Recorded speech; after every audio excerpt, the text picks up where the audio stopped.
नमस्कार। देश और दुनिया की तमाम फटाफट खबरों में आपका स्वागत है। खबरों के लिए आपसे निवेदन कि यदि आपने हमारे चैनल को सब्सक्राइब नहीं किया तो कृपया करके आपके अपने चैनल को सब्सक्राइब कर लें।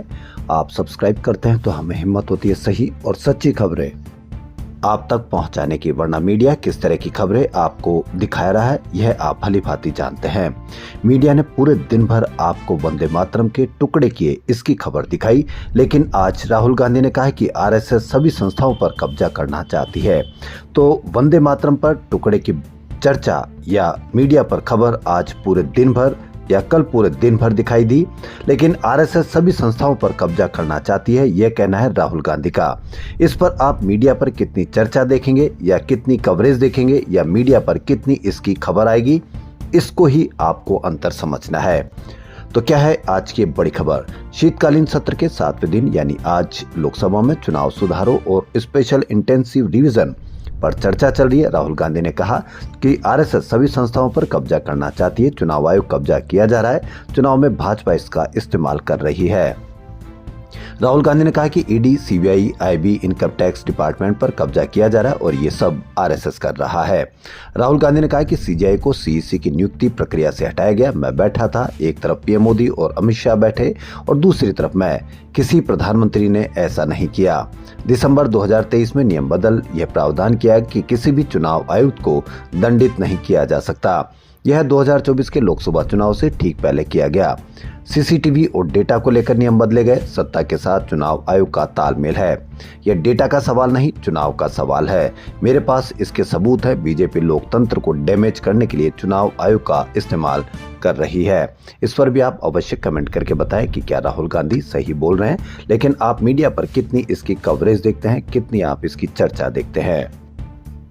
अमेरिकी राष्ट्रपति डोनाल्ड ट्रंप ने कहा कि भारत अमेरिका से आने वाले चावल और कनाडा से आने वाली खाद पर एक्स्ट्रा टैरिफ लगाने पर विचार कर रहा है। जी हाँ, इसकी आपने कितनी खबर देखी, इस पर कितनी चर्चा देखी, नहीं देखी होगी। उनका कहना है कि दूसरे देशों से आने वाला सस्ता सामान अमेरिकी किसानों को नुकसान पहुंचा रहा है। ट्रंप ने यह बात व्हाइट हाउस में उस समय कही जब वे किसानों के लिए नई आर्थिक मदद की घोषणा कर रहे थे। ट्रंप ने कहा कि भारत, वियतनाम और थाईलैंड जैसे देश अमेरिका में बहुत सस्ता चावल बेच रहे हैं, जिससे यहाँ के किसानों की कमाई कम हो रही है। उन्होंने इसे डंपिंग बताया और कहा कि ऐसा नहीं होना चाहिए। ट्रंप ने अपने वित्त मंत्री स्कॉट बेसेंट से पूछा कि क्या भारत को चावल के मामले में किसी तरह की छूट मिली हुई है। मंत्री ने बताया कि दोनों देशों के बीच व्यापार समझौते पर अभी बातचीत चल रही है।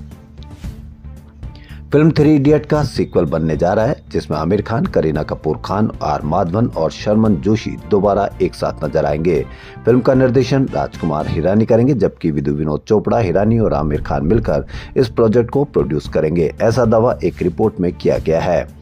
दरअसल पिंकविला की रिपोर्ट के अनुसार 3 इडियट्स की सीक्वल की शूटिंग साल 2026 की दूसरी छमाही में शुरू होगी। एक सूत्र ने बताया कि स्क्रिप्ट फाइनल हो चुकी है। टीम इसको लेकर बहुत उत्साहित है। उन्हें लगता है कि पहली फिल्म का जादू दोबारा लौट आया है। ये फिल्म उतनी ही मजेदार, इमोशनल और असरदार है जितनी पहली थी। सूत्र ने बताया कि कहानी वहीं से आगे बढ़ेगी जहां पहली फिल्म खत्म हुई थी। करीब 15 साल बाद किरदार दोबारा मिलते हैं और एक नई एडवेंचर जर्नी शुरू करते हैं।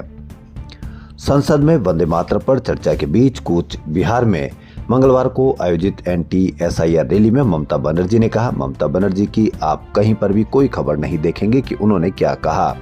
ममता बनर्जी ने कहा कि मोदी सरकार ने बंकिम चंद्र चट्टोपाध्याय को वो इज्जत नहीं दी जो उन्हें मिलनी चाहिए थी। नेहरू की आपने इज्जत के बारे में पूरा सुना होगा, पूरा बताया होगा। मीडिया ने उसको मास्टर स्ट्रोक बताया होगा, जबकि बंकिम चंद्र चट्टोपाध्याय के बारे में ममता बनर्जी ने क्या बयान दिया, उसकी आप कहीं पर भी कोई खबर नहीं देखेंगे। उन्होंने प्रधानमंत्री नरेंद्र मोदी से माफी की मांग की और आरोप लगाया कि उन्होंने उपन्यासकार बंकिम चंद्र चट्टोपाध्याय को बंकिम दा कहकर उनका अपमान किया है।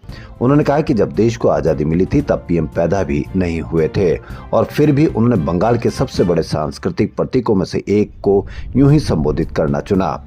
ममता ने आरोप लगाया कि पीएम ने उन्हें वह न्यूनतम सम्मान भी नहीं दिया जिसके वे हकदार हैं। उस दिन लगा मैं जिंदा नहीं लौट पाऊंगी। मैं रायबरेली के पालीपुर गांव में SIR फॉर्म भरवाने गई थी। गांव के प्रधान दीपक यादव और उनके पिता कृष्णा यादव आए और फार्म छीन लिए। बोले कि तुम लोग गांव के वोट काट रहे हो। प्रधान ने फार्म फाड़ दिया, गालियां दी और मुझे मारने के लिए दौड़े। गांव वाले मुझे बचाने लगे। इससे प्रधान और भड़क गया, घर से बंदूक लाया और मेरे ऊपर तान दी। मैं डर से कांप रही थी। लोगों की मदद से जान बचाकर निकल गई। 35 साल की बूथ लेवल ऑफिसर यानी BLO आरती यादव खुद को खुशकिस्मत मानती है कि जान बच गई। दैनिक भास्कर ने SIR के दौरान मरने वाले BLO के परिवारों से बात की, उनसे जाना कि वह किस तरह का प्रेशर झेल रहे थे। परिवार के लोग इससे भी नाराज हैं कि BLO प्रेशर में सुसाइड कर रहे हैं और चुनाव आयोग डांस की वीडियो पोस्ट कर रहा है। आपने इसकी भी कहीं कोई खबर नहीं देखी होगी, लेकिन आपने इसकी खबर जरूर देखी होगी क्योंकि यह मीडिया के लिए जरूरी हो जाता है। पाकिस्तान के नए चीफ ऑफ डिफेंस फोर्सेस बने फील्ड मार्शल आसिम मुनीर ने सोमवार को अपना पद संभाल लिया। रावलपिंडी के GHQ में हुए कार्यक्रम में उन्हें गार्ड ऑफ ऑनर दिया गया। अपने भाषण में उन्होंने कहा कि अगर भविष्य में पाकिस्तान पर कोई हमला होता है तो उसका जवाब पहले से भी ज्यादा तेज और कड़ा होगा। उन्होंने भारत को चेतावनी देते हुए कहा कि वह किसी गलतफहमी में न रहे।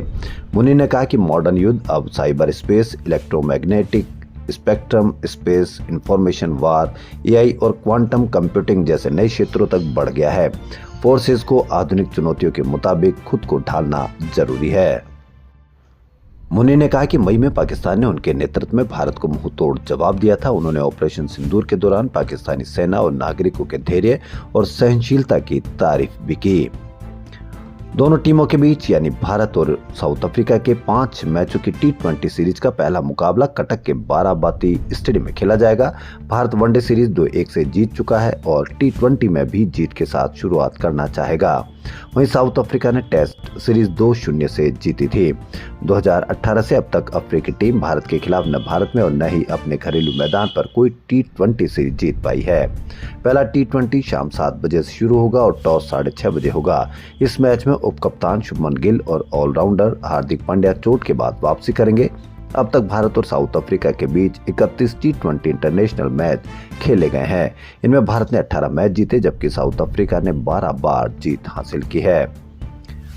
राज्यसभा में राष्ट्रीय गीत वंदे मातरम पर मंगलवार यानी आज चर्चा हुई। गृह मंत्री अमित शाह ने कहा, जो लोग वंदे मातरम के महत्व को नहीं जानते वैसे चुनाव से जोड़ रहे हैं। शाह के बयान को प्रियंका गांधी के बयान से जोड़कर देखा जा रहा है। एक दिन पहले लोकसभा में कांग्रेस नेता प्रियंका गांधी ने कहा था कि वंदे मातरम गीत 150 साल से देश की आत्मा का हिस्सा है। आज इस पर बहस क्यों हो रही है मैं बताती हूँ, क्योंकि बंगाल का चुनाव आ रहा है। मोदी जी उसमें अपनी भूमिका निभाना चाहते हैं। वहीं मल्लिकार्जुन खड़गे ने कहा कि नेहरू जी, महात्मा गांधी, मौलाना आजाद, नेताजी सुभाष चंद्र, सरदार गोविंद बल्लभ पंत सहित कांग्रेस कार्य समिति के सदस्यों ने सर्वसम्मति से एक प्रस्ताव पारित किया था जिसमें सिफारिश की गई थी कि राष्ट्रीय समारोह में जहां भी वंदे मातरम गाया जाता है केवल पहले 2 स्टेंजा ही गाए जाने चाहिए। क्या कांग्रेस कार्य समिति में नेहरू जी अकेले थे? आप उन सभी बड़े नेताओं का अपमान कर रहे हैं जिन्होंने सामूहिक फैसला लिया था। प्रधानमंत्री और गृह मंत्री नेहरू जी को क्यों निशाना बनाते हैं? तो देश और दुनिया की तमाम फटाफट खबरों में फिलहाल इतना ही। यदि आपको हमारा चैनल पसंद आए तो लाइक, सब्सक्राइब और शेयर अवश्य करें। धन्यवाद।